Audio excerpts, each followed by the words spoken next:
नाजरीन, अमेरिका के नाम से कौन वाकिफ नहीं। ये मुल्क बदनामे ज़माना होने के बावजूद दुनिया का ताकतवर तरीन मुल्क तस्लीम किया जाता है। इस वीडियो में आज हम आपको अमेरिका के बारे में ऐसे हकाइक से आगाह करेंगे जिनको सुनने के बाद आप भी कहेंगे अमेजिंग। दोस्तों, ग्रोवर कैलोलैंड पहले और वाहिद अमरीकी सदर हैं जिनकी ना सिर्फ शादी बल्कि औलाद भी वाइट हाउस में हुई।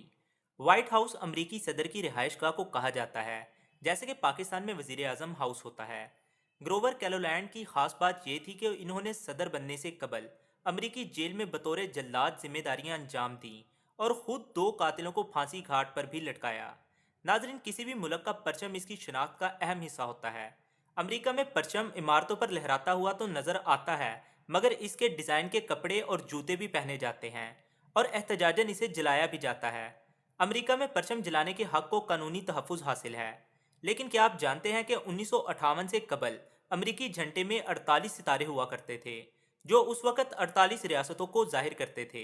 मगर साल 1958 के बाद एक 17 साल नौजवान जिसका नाम रॉबर्ट हैफ था, अपने स्कूल प्रोजेक्ट में अमरीकी झंडे में 48 की जगह 50 सितारे बनाए, क्योंकि इसे ऐसा लगता था कि बहुत जल्द हवाई और अलास्का भी यूनाइटेड स्टेट्स ऑफ अमेरिका का हिस्सा बन जाएंगी। मगर हैफ ने अपना ये प्रोजेक्ट व्हाइट हाउस भेज दिया, जिसके बाद इसे सदर हैज़न हावर की कॉल मसूल हुई, जिसमें सदर ने इस बच्चे को मुबारकबाद पेश करते हुए बताया कि इसका झंडा रियासत हाय मुत्तहिदा अमेरिका के ऑफिशियल फ्लैग के तौर पर चुन लिया गया है। दोस्तों, फास्ट फूड के शौकीन तो पूरी दुनिया में पाए जाते हैं, लेकिन क्या आप जानते हैं कि अमेरिका में फास्ट फूड आइटम्स में सबसे ज़्यादा पिज़्ज़ा पसंद किया जाता है। अमरीकी लोग रोज़ाना की बुनियाद पर इतना पिज़्ज़ा खाते हैं कि अगर इनके तमाम पिज़्ज़ों को ज़मीन पर कारपेट की तरह बिछा दिया जाए तो पिज़्ज़ा डो 100 एकड़ के रकबे पर फैल जाएगी।